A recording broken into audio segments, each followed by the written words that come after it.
Halo, Assalamualaikum warahmatullahi wabarakatuh. Saya Nadya Fadillah selaku dosen program studi pendidikan bisnis Fakultas Ekonomi dan Bisnis Universitas Negeri Jakarta. Saya merupakan dosen pembimbing kedua dari mahasiswa yang bernama Rafi Kurniaji Aljero dengan judul Skripsi dan proposal Pengaruh Economics Education and Entrepreneurial Knowledge terhadap Entrepreneurial Competence pada siswa SMK di Jakarta Timur. Dan berikut ini adalah pemaparan penelitian tersebut. Salutations and warm greetings, my fellow academia. My name is Rafi Kurniaji Aljero with the name of 17076190027, and I'm currently enrolled in business education, undergraduate degree in State University of Jakarta. Today, I will present to you my final thesis titled "The Influence of Economic Education and Entrepreneurial Knowledge on Entrepreneurial Competence in Vocational Student in East Jakarta." I have the following supervisors. My first supervisor is Dr. Suparno, S.Pd, M.Pd, and my second supervisor is Miss Nadya Fadillah, S.Pd, M.Pd. And the table of contents are as follows. The first chapter is I will introduce you to my introduction of my own final thesis. And the second chapter I will guide you through my literature reviews. And chapter 3 I will talk to you and I will guide you upon my research methods. And let's start with the first chapter titled Introduction. So let's start from the very beginning, which is my research background. The table number 1.1 itself shows that the number of vocational students in DKI Jakarta province is the source of the uploading in 2023, with the total of vocational students in 103,000. And in East Jakarta itself, there is 7,764 students, vocational students. So the first thing that I learned about that I want to do this research is because I felt compelled to research this, because after a prior experience in teaching vocational students in East Jakarta, I've noticed a slight thinking that the student himself did not show any meaningful entrepreneurial skills and competence despite prior economic and entrepreneurial learning, which goes against the intuitive thinking that both economics and entrepreneurship knowledge are very interlinked and intertwined with entrepreneurial competence, despite the overall of Asian region is fertile ground for entrepreneurship to thrive. Therefore, researchers think that the impact of economic education and entrepreneurial knowledge itself on entrepreneurial competence is very significant. Without solid foundation in these areas, individuals may struggle to identify and capitalize on opportunities, or may take poor decisions that lead to failure of their own businesses. So that the students themselves cannot become a business or entrepreneurial in or entrepreneur in their future. And then let's continue to the research questions. The first question: is there any influence on economics education on the entrepreneurial competence of vocational students in East Jakarta? And the second question is there any influence of economics education on entrepreneurial knowledge of vocational students in East Jakarta? The third one is there an influence of entrepreneurial knowledge on the entrepreneurial competence of vocational students in East Jakarta? And lastly, is there any influence of economics education on entrepreneurial competence with the mediation of entrepreneurial knowledge of vocational students in East Jakarta? Next up, I have these purpose statements. The first one is knowing the influence of economics education on entrepreneurial competence. The second one is knowing the influence of economics education on entrepreneurial knowledge. And third is knowing the influence of entrepreneurial knowledge on entrepreneurial competence. Lastly, knowing the influence of economics education on entrepreneurial competence by mediating entrepreneurial knowledge of vocational students in East Jakarta. Okay, and now let's move on to the next chapter, chapter 2, in which I will describe all of my variables, my grand theory, and how it all tied up together to make this research. This chapter is titled Literature Review. Okay, now let's start with the social cognitive theory, which is my grand theory, which ties it all up together, which embed all of my variables through this theory. So with this framework of social cognitive theory, I can examine the relationship between economic education and entrepreneurial knowledge with entrepreneurial competence. Albert Bandura's social cognitive theory, or S.Pd, emphasized the role of self-belief in human cognition and motivation and also behavior. It began as social learning theory (SLT) in the 1960s and evolved into S.Pd in 1986. The theory is based on an agent conception of human development, adaptation, and change, where people observe behavior either directly through social interaction or indirectly by observing behavior. Through this theory, it postulates an internal process that in this study through the variables of economics education and entrepreneurial knowledge can produce which can be called a reciprocal interaction with entrepreneurial competence. So with this internal process, it will lead to choice, effort, perseverance, and competence, according to Shang and the user in 2019. With this, we can use social cognitive theory by Albert Bandura to propose that economics education and entrepreneurial knowledge have a significant impact on one's individual entrepreneurial competence, which allows them to have opportunities in entrepreneurial tasks, such as in the identifying opportunities, making business feasibility, and implementing business plans for from their economics education, according to Nosu et al. 2022.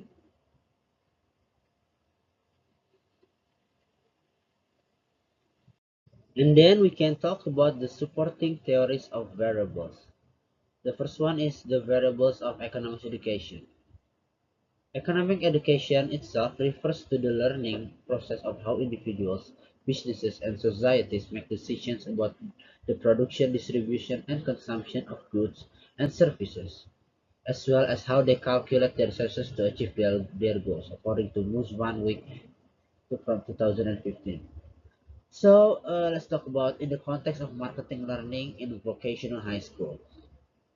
So economics education will refer to the knowledge and skills that students learn about how businesses and markets itself operate. This would include topics such as supply and demand, pricing strategies, market research, advertising and promotion, product development, and customer service. Students in a marketing vocational high school program will also learn about financial management, including budgeting, forecasting, and accounting. In addition to these core concepts, economics education in the context of vocational high school marketing learning may also involve learning about global markets, international trades, and cultural differences that can affect marketing strategies. This would include knowledge of emerging markets, such as Indonesia itself, trade agreements such as the NAFO and NAFTA trade agreements, like in the United States, and cultural practices that can influence consumer behaviors. So it can be concluded that the opinions of these various researchers regarding economics education are the following definition. Economics education is the study of how individuals and societies allocate scarce resources to meet unlimited wants and needs. This involves an understanding of the principle of supply and demand, the role of incentive itself and nudges, and the consequences of individual and collective decision making, with the following dimensions: the ability to think critically, analyze data, communicate effectively, and solve economic problems are important aspects of economic education. And let's continue on to the next one, which is entrepreneurial knowledge. Entrepreneurial knowledge is the totality of what is known about various information organized cognitively, rationally, and logically in carrying out business indicators. So it refers to the skills, knowledge, and mindset required to start and run a successful business venture. It covers a wide range of areas, including but not limited to business planning, financial management, marketing, sales, customer service, and leadership. So entrepreneurs must have a strong understanding of the market itself, target customers, and competition to create a viable business strategy. Entrepreneurial knowledge also includes the ability to identify opportunities and take calculated risks. Entrepreneurs must be able to recognize the gaps in markets and develop innovative solutions to fill those gaps. They must also be able to navigate challenges and setbacks, adapt to changing circumstances, and change their strategies whenever necessary. Also, in addition to technical skills, entrepreneurial knowledge also includes personal characteristics such as creativity, persistence, resilience, and willingness to learn and adapt. Entrepreneurs must be self-motivated and able to work independently, as well as collaborate effectively with others. Entrepreneurial knowledge is essential for individuals who want to start and run their own business, such as the student of marketing vocational school, as well as for those who want to work in an entrepreneurship-related fields, such as venture capital, consulting, or business development, or private equity, or even hedge funds.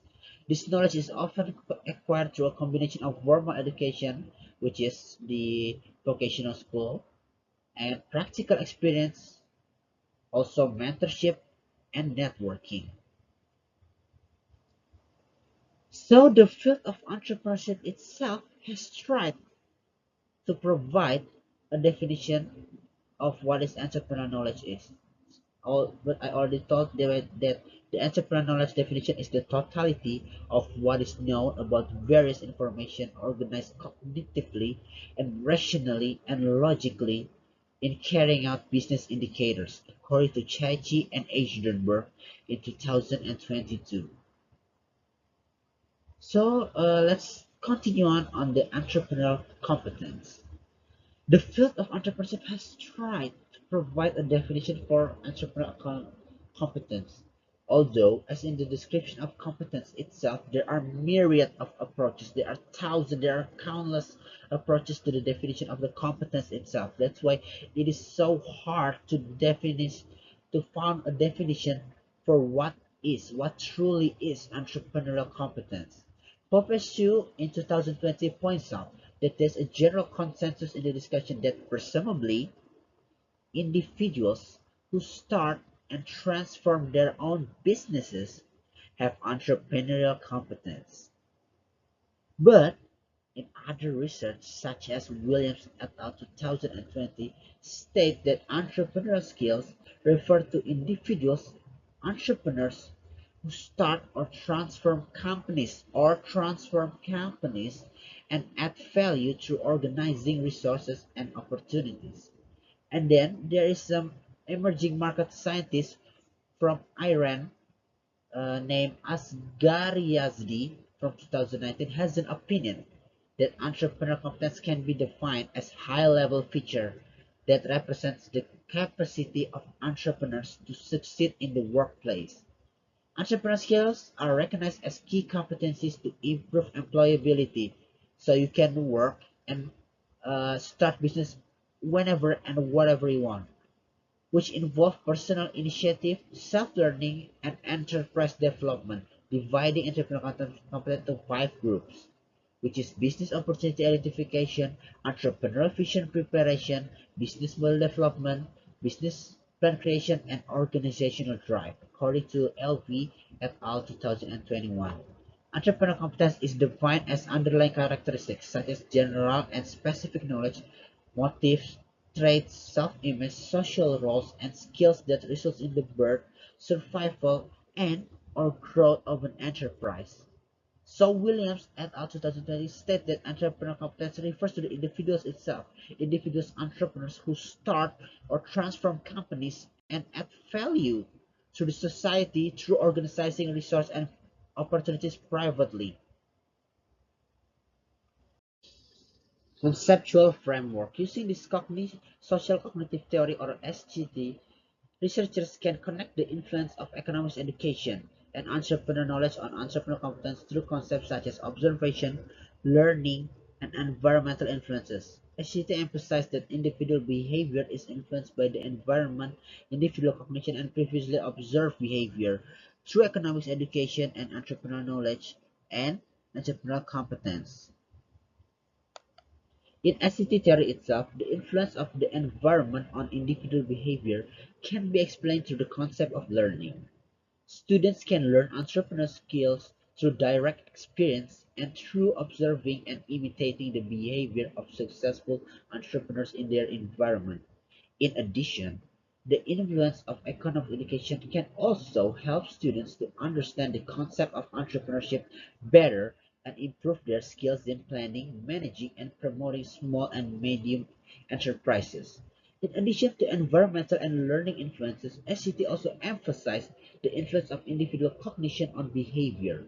In this context, entrepreneurial knowledge can improve students' ability to process information about entrepreneurship and increase their confidence in developing small and medium enterprises again.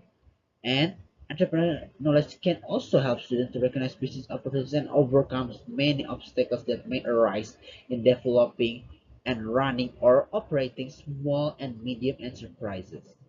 Overall, the influence of economics education and entrepreneurial knowledge can affect students' entrepreneurial competence through a complex interaction between observation, learning, and environmental influences, as well as the influence of individual cognition on behavior. We are now at the third and the last chapter during this presentation, which is the research methods.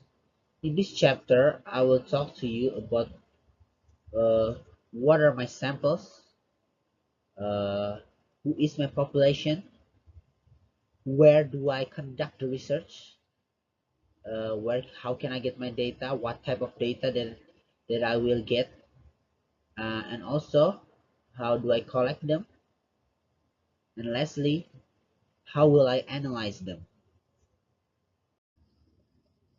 Okay, so let's talk about my nitty and gritty of my research. So the first thing is I want to talk about research schedule. This study or this research will be conducted from March 2023 until August 2023 with the research sites, and this research will be conducted in East Jakarta, and the research design is quantitative methods with survey research design with the population of vocational students in East Jakarta majoring in business, economics, and marketing, and the sample of research of the study will be obtained from 46, 48, and 50 vocational schools from East Jakarta. So let's talk about the last section of this final thesis of mine called data analysis and collection techniques. So the first thing that I want to talk about is data collection techniques. In this study, a survey design with a cross-sectional approach was used. The sample in this study was taken using convenience sampling technique. I choose this because the selection of convenience samplings can be done when I feel the need of samples that are easily accessible and at a low cost. In addition, this method can also be used when researchers have limited time, resources, or accessibility in reaching a wider population. This technique is used to randomly select samples from the population to be studied. In this case, the population in this study is vocational students in East Jakarta. Now, in general, the number of samples required will get smaller as the error rate gets smaller. Conversely, the number of samples required will get larger as the error gets larger. The number of samples required is 209 students, with a margin of error of 5% and a confidence rate of 95%. The samples to be used in this study are vocational students in East Jakarta who meet the following criteria. The first one is students who have taken economics lessons and entrepreneurship lessons. The second is students who are active in extracurricular art entrepreneurship activities after the sample is determined. Data collection will be carried out using a questionnaire. The questionnaire consists of two parts, namely the part that measures the levels of academic education and entrepreneurial knowledge, and the part that measures the level of entrepreneurial competence. The questionnaire is given to the sample that has been determined and is expected to be filled and returned within a predetermined time.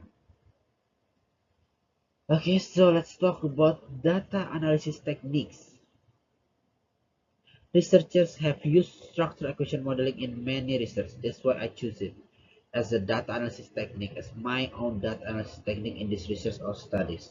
Structural equation modeling, or SEM to be precise, is a statistical technique that allows researchers to test and complex theoretical models of cause and effect relationship between variables. So this is causal method or causal data analysis technique that allows researchers to test complex theoretical models regarding cause and effect relationship between variables. It involves specifying a set of structural equations that represent the hypothesized relationship between variables and estimating the parameters of this equation using data.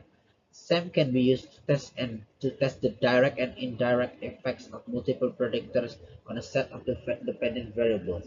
That's why I choose it, because I have an independent and dependent variable with latent variables embedded between those variables. And also, while considering measurement error and other sources of variation. That's why I choose the technique, because SEM has several advantages over traditional regression analysis, including the ability to model latent variables, test complex mediation, and moderation effects. Also handle missing data more effectively. However, researchers are also aware of the shortcoming of structural equation modeling, which also has several limitations, including the need for large sample sizes, complex model specification, and potential problems with model misspecification. Thank you so much for listening to this final antithesis of mine presentation. Thank you so much, and see you soon on my final undergraduate thesis presentation on defense. Thank you so much, and goodbye.